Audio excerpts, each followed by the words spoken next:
and welcome to Behind the Seas. You have Christine here with Colin today to talk about our 2020 plans. The first thing that we are going to discuss today, because we couldn't really talk about 2020 plans without bringing up this news, is that we are expecting to become parents in July of this year. Yeah, parents for the first time. We're super excited, and we're going to start today's conversation just talking a little bit about how all this happened, not the scientific reasonings behind it, but what we're thinking, where we are with everything, and just dive a little bit deeper if you haven't already seen it on social media, through the newsletter, whatever that may be. So I'll let you start it off. Well, I'm a little surprised that you didn't want to tell everyone about the stork and how that works, but it's okay. So basically, we decided we were open to the possibility toward the end of last year, and the next month found out we were pregnant. Pretty exciting times, pretty nerve-wracking times. I think those are the two most common emotions that would probably be associated with finding out that you're pregnant, especially when it's something that you really wanted to happen. So since that time, just really been adjusting to pregnancy. I know it's been a little bit more of an adjustment for me than for Colin because the first trimester is a little rough, and you're not quite feeling those same symptoms, even though you have to live with me, who is. So just to touch on that a little bit, around week 6, I started to get pretty nauseous and started to have some food aversions. This is what I think affected Colin the most, actually, because all of a sudden I could no longer eat the meals that we prepped. I was absolutely repulsed by anything that I prepared in advance and then put in the fridge. The refrigerator really grosses me out still to this day, even though now that I'm coming out of the first trimester, most of my food habits are back to normal. So that was quite an adjustment.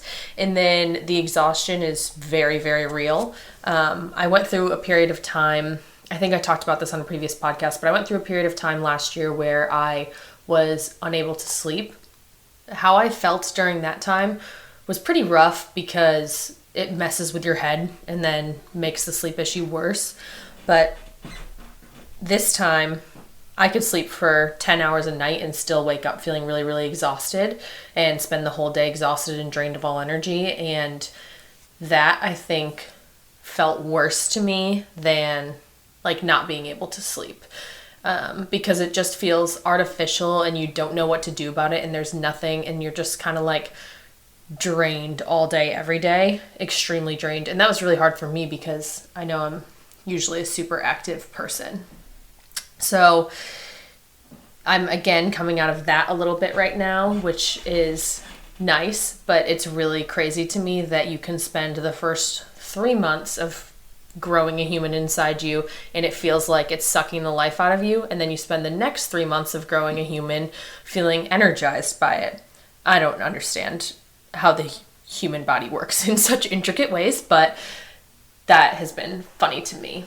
And definitely excited to be moving on to the second trimester now. Happy that we announced everything. It was honestly really hard for me for the first 3 months to be feeling so not myself and so unable to talk about it. So I don't know. I know I just shared a lot of how I was feeling, but feel free to throw in anything you're thinking. Yeah, I think one of the biggest aspects was you mentioned how this was certainly an adjustment for you in many different ways, and you just outlined a lot of those for us, but it was also an adjustment for me in a much less serious way as far as the body goes. Obviously, I'm not the one carrying the child, but for me and you, the way that we are just going to live our lives, not only now, but in the future, and just understanding how different it's going to be. It's never going to be quite the same as it was before we got pregnant. So it was definitely still an adjustment for me in a lot of ways, that I needed to realize that I needed to exercise that patient muscle even more, and just realize that you can't control when you're not going to eat something because it repulses you. Like, you didn't plan on that. You probably don't even want that, but then yeah, maybe that meal went to waste, but we figured it out. And I think once we got over that initial hump and I just started to understand what you did like, and it was a very limited menu, that made it easier for me to plan some things out for you and to have food available and ready for you to eat, because you still need to eat throughout this process. So that was definitely a big adjustment. I think two other points that I want to talk about are the excitement level is definitely through the roof. I think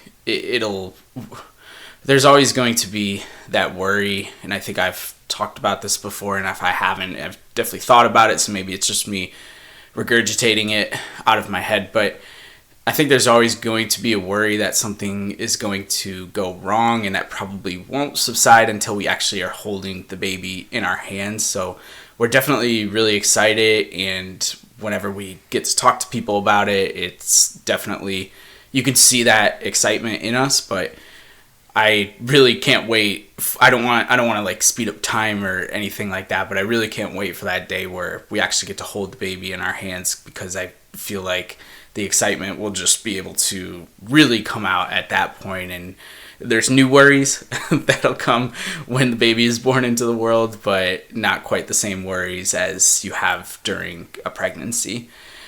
The other aspect that I can't believe neither one of us has talked about to this point is telling the story of when you found out that you were pregnant. I don't know, have you ever told anybody this in a public forum when you found out at 4:30 in the morning? Yeah, I talked about it on my Instagram TV video for Sweat with Sods. Thanks for watching.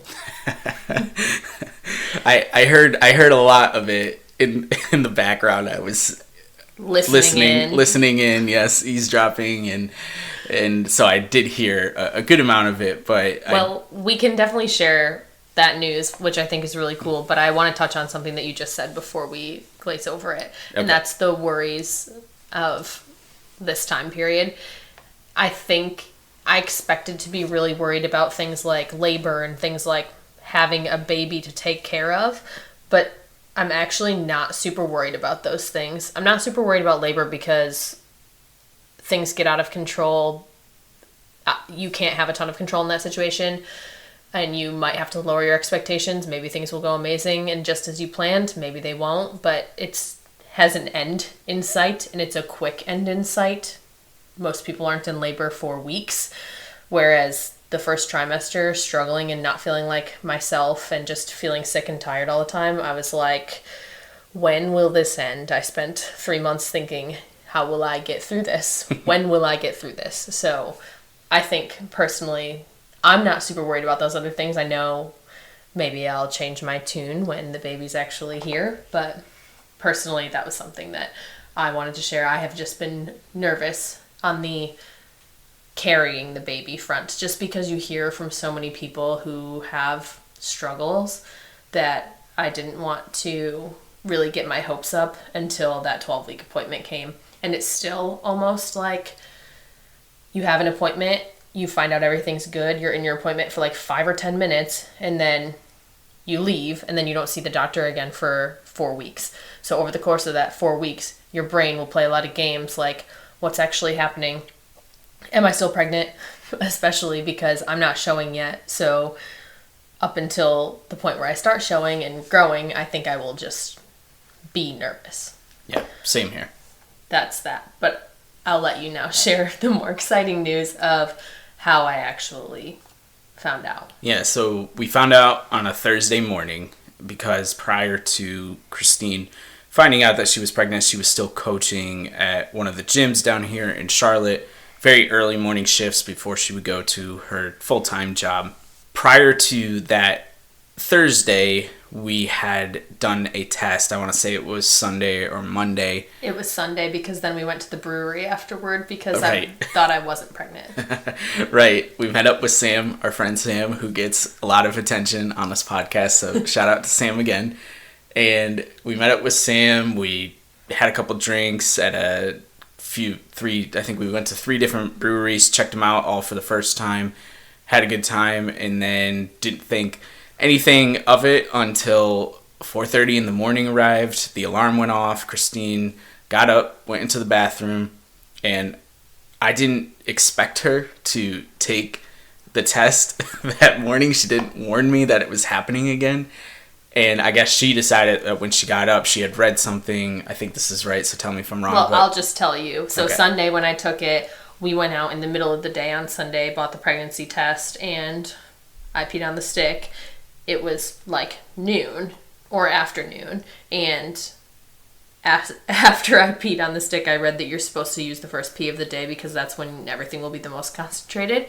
So it came back negative, and I was like, oh no. So either I'm not pregnant, or I shouldn't have taken the test in the middle of the day, or it's just too early for me to tell. So then Thursday, it was 4:30 in the morning. I was like, all right, it's my first pee of the day. I just went out for sushi and drinks last night. So that's a really good like last meal to go out on. Let's see if I'm pregnant now. And if I wasn't, then I wasn't really going to say anything to Colin until later in the day.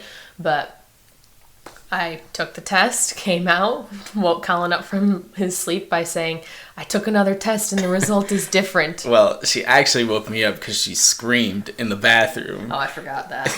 And I was like, what is going on? I doze off in between usually because she'll come back and say goodbye before she actually leaves. And it's 4:30 in the morning. It was pitch black.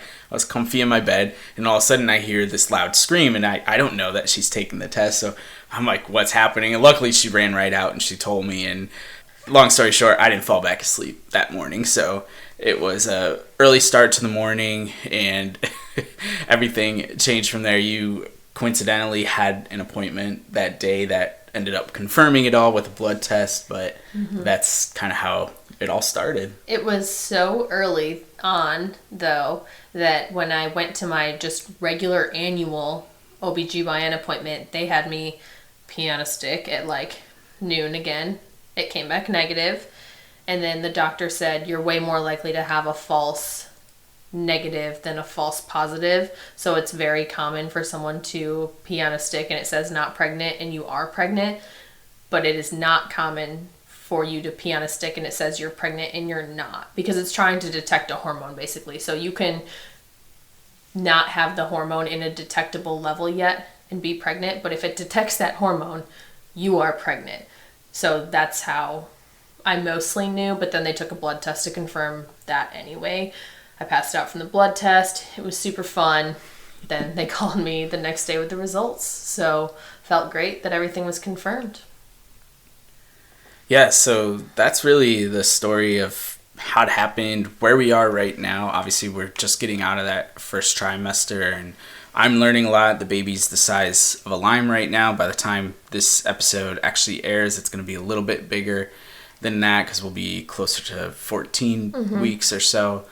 But it's been fun already to learn about the process. It's so intricate and different than anything I've ever experienced, and I think Christine will say the same thing. But we definitely have a lot to look forward to, and we're excited to be able to share that journey with everybody and talk about it openly now and not have to hide it. But we just thought we would give everybody a little bit of an insider look into what happened. Yeah. So if anyone has any stories or thoughts they want to share, please feel free to reach out. I have had more people reach out about this than anything else ever in my life. People have a lot of thoughts about children. So if you have unsolicited, unkind advice, we're not open to that. But if you have unsolicited excitement that you want to share with us, we are very open to that. And questions are fine too. Cool. So I think that kind of covers the news that we wanted to share and kicks off a good, like, what are our plans for 2020? Because obviously some of our plans for 2020 are welcoming a child into the world. And to do that, we will need to make some changes in our household. We need to set up a nursery. We need to prepare for a baby to come. And I think that is obviously the biggest thing on my 2020 list is feel prepared for this baby to arrive and feel prepared to become a mother. Yeah, absolutely. By far, and I think this is pretty common in general, that a lot of our personal aspects and things that happen in our lives trump everything else that happens, whether that's work related or whatever it may be. But This one definitely takes the cake so far, and it's a big focus. We have roughly 6 months to go until Baby Cerniglia is here, and then we're off to the races with all that bundle of joy and the fun that will come with the new baby. But it's definitely at the front of my mind and affects everything from my business decisions to my personal decisions too. And I think that in some ways it's really good, actually, because it in some ways like a goal. So it's something that you can stay focused on and keep building towards. And in other ways it's even better than a goal, because once you reach that goal, you have a physical human being now that you need to figure out how to take care of, and we have to figure out the way that we want to be parents and the way we want to raise our child and all those fun aspects that come with being a parent. So it's definitely top focus for me, and I don't know, I think that it's a good thing that it's taking up so much time and energy at this point. For sure. I think tying on to that, some of my other 2020 plans are recognizing that there's not going to be as much time for you and I to hang out, the two of us, and it's a priority to me that we still continue to make time to do that, but it's also a priority to me that we continue to make time for each other right now. So the last 3 months I obviously have not been very fun, but now that I'm feeling better, I'm trying to capitalize on feeling better and make sure that we make plans to go out, do things together, and just have fun together, make memories before we become mom and dad.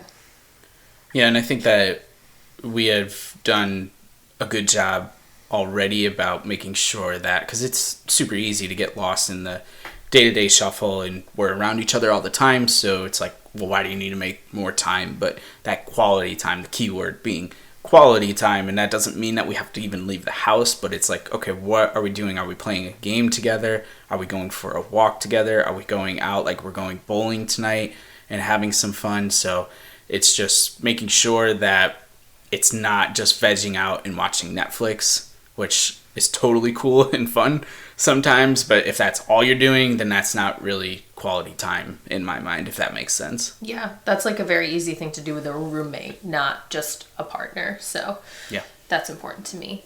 I think the other thing on my 2020 kind of list that I want to do that's related to baby is meet other moms in Charlotte and other parents in general, and like become friendly with them, because a lot of my friends from home already have kids, but I imagine it will be harder to travel when we have a child, and like home is still an 11.5 hour drive away. So I want some connections here that I feel comfortable with too, that are also moms. Small goal, but something that I think I need to like branch out into, maybe take some prenatal yoga classes, things like that, to put myself in a situation to meet other moms, since my workplace really provides 2 other moms, and my current friends down here are not totally in this space for that yet. So yeah, and a lot of that will happen naturally too, or at least that's the way I see it. Like once we start bringing a kid to daycare, or once the kid starts playing sports, if they play sports, or if they're doing some type of musical instrument. But obviously all of those things are a little bit further down the road. So it's like, okay, in the more immediate future, like how do we make connections with other parents that may be able to relate to some of the situations that we're going through or that we're experiencing, that some of our friends who don't have children yet may not be able to help us out with. Not that they're going to be less important, those friends, but it's just understanding that we want to build some type of support system, since we don't have a lot of family down this way, and we're still relatively new to the Charlotte area, so even our friend network isn't huge at this point, and we're still building that. So I think making purposeful connections into the parent community is probably a good point. yeah, exactly. I think that kind of covers it as far as plans on the baby front. Did you have anything else you wanted to touch on there before I move into professional? Baby front? Nope, I'm good. Cool. On the professional side of things, one thing that I need to do is renew my personal trainer certification. So it's only active for 2 years, but it remains active as long as you get continuing education units. So I'm currently in the process of figuring out which continuing education units I want to take. And I will also have to pursue my recertification with American Red Cross for AED and CPR so that I can keep my certification. I know it's up in May, so not a whole ton of time there, but I have some thoughts about things I'm interested in taking, but I don't think they align quite well with actually getting my continuing education units. Like, I would love to do something pregnancy related. Well, the pregnancy related program that I would get credit for is less than 1 credit, and I need 2 credits, and it's hundreds of dollars. So I would have to take multiple classes to fulfill the requirement, and something that seems like a heavy lift like that isn't going to work. So that was something that interested me. CrossFit specific things interest me. They don't count. So I'm probably going to look into just doing a group fitness additional certification. Since I do teach group fitness classes, maybe I'll get something valuable out of it. If not, then I'm at least getting my continuing education units. Sweat with Stods is on my list as well. I'm going to be putting more time into Sweat with Stods. I don't have a ton of specific business goals there, like, do I want to make new programs? Probably. But the biggest thing I think that sticks out in my mind is I want to improve my website experience, and that doesn't super jazz me up as much as the actual fitness aspect of it. I would love to teach more in-person fitness classes, not necessarily at a gym, but I would love to maybe get something going in our community where I teach classes outdoors once a week to people in my neighborhood. I think something like that would be really cool, just to branch out and do kind of my own thing. I will still, of course, continue to coach CrossFit Dilworth because I love doing that, but I'm not really seeking out another gym job at this time, just another like personal way of getting my personal brand out there in front of people. Do you have any goals that you want to share before I keep going? Oh, you have more? Oh yeah, I have a lot of things that I have 2020 plans about. My other things are, like I said, I wanted to pursue something CrossFit specific for my continuing education units, and nothing counts. So I'll be looking into just kind of side programs that aren't as time intensive. I think there's a lot of just good content out there that I haven't really looked for yet to maybe help people through progressions more. I have good explanations for getting people to be able to do movements and good tactical cues, and I have a pretty good sense of when you need to scale a movement, here are your options. When you need to level up a movement, here are your options. But I think those are 2 things where I could still improve, because the way you communicate those 2 things makes a big difference. So just because I have that knowledge doesn't mean that my communication of that knowledge can't be improved. So that's something I want to take some time and look into this year. And then on my 9-to-5 career front, I work in marketing and I am a manager, and I want to get better at both. I want to be a better marketer, especially analytically, and I want to be a better manager. It interests me most to grow the people around me, so have some plans there. And my company started a program where they will reimburse they'll reimburse half of your like continuing education cost up to $500. So if there's a class that would help me through that, I can take it and expense it, which is pretty nice. Oh, and then I guess I did have one more thing that I wrote down. This is really simple, but I love our house and I want to do things to continue to make our house better. And that doesn't just include putting together a nursery for baby. That also includes like taking on some projects. And I want to build a bookshelf. I know that sounds super simple, but it's definitely far outside of the realm of anything I've ever done. And I think it's a cool project that I want to take on. What about any painting? I don't have painting goals, but I would love to take painting lessons. I don't know if that's going to happen this year. I really have been enjoying doing my painting, but right now I paint completely based off of feel. I have no techniques whatsoever, and I know I could kind of learn that on YouTube, but I tried to do that a few times and wasn't super into what I was seeing. So I would love to go in person and get lessons, which my old hairdresser gives lessons in Syracuse, and she's the best. And I would have loved to like go to her with something like that. If we still lived in Syracuse, I totally would do that. But I think I'll look for something similar to that here. Cool. Well, my plans are, I'm just going to stick with Talent 409 things here real quick and then let everybody go. My plans are pretty simple. The two biggest aspects, well, okay, I have three aspects. I am in the process of trying to land some type of leadership and culture analyst role with a college level athletics program. I have one that is looking really good, and if that one doesn't work out, then I'll figure out something, but that would be a goal of mine to be able to do that on a volunteer basis this year. And then the other two are the podcast, which you can all rest easy knowing that I am almost through May right now with future recordings, and I'm going to continue to put the pedal to the metal for guests to get everything lined up before the baby comes so that episodes can continue to regularly come out when I am busy being a dad for the first time.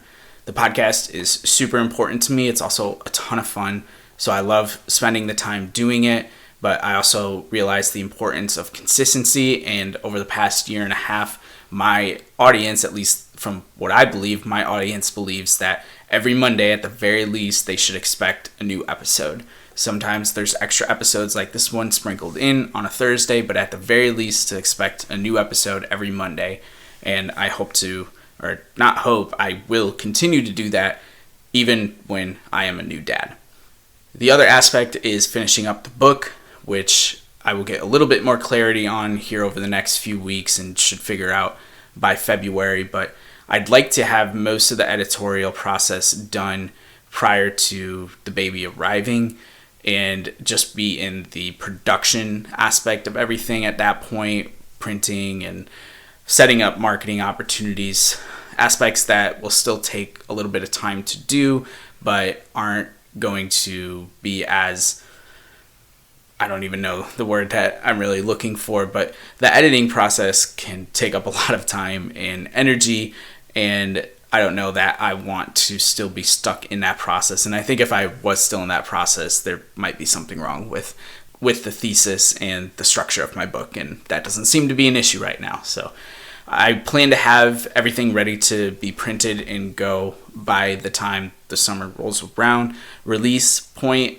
thinking around the holidays of the end of this year. I have a little bit of control over that, although not a ton of control, and we'll figure it out as it gets a little bit closer. But those are the two big important focuses for me as far as professionally goes. 3 if you include the analyst role that I'm trying to land, and hopefully we'll build on from there. But definitely a lot of excitement and plans in store for me.